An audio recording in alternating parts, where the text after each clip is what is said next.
नरक चतुर्दशी। प्राचीन समय में रंती देव नाम का राजा था। वह पहले जन्म से धर्मात्मा दानी था।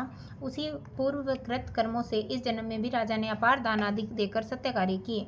जब उनका अंत समय आया तब यमराज के दूत उन्हें लेने आए, जो बार बार राजा को लाल लाल आंखें निकालकर कह रहे थे, राजन नरक में चलो, तुम्हें वहीं चलना पड़ेगा। इस पर राजा घबराया और नरक में चलने का कारण पूछा। तब यम के दूतों ने कहा, राजन, आपने जो कुछ दान पुण्य किए हैं उसे तो अखिल विश्व जानता है, किंतु पाप को केवल भगवान और धर्मराज ही जानते हैं। राजा बोला, उस पाप को मुझे भी बताओ जिससे उनका निवारण कर सकूं। यमदूत बोले, एक बार तेरे द्वार से भूख से व्याकुल एक ब्राह्मण लौट गया था, इससे तुझे नरक में जाना पड़ेगा। यह सुनकर राजा ने यमदूतों से विनती की कि मेरी मृत्यु के बाद सदैव ही मेरी आयु 1 वर्ष बढ़ा दी जाए।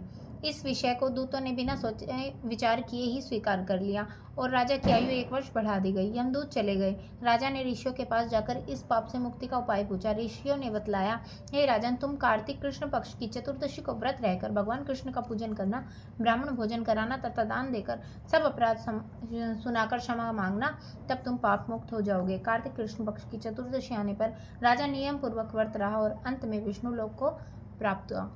तो कृष्ण भगवान की जय, विष्णु भगवान की जय, माँ लक्ष्मी की जय, सभी देवताओं की जय। तेरे याद में चावल था बस।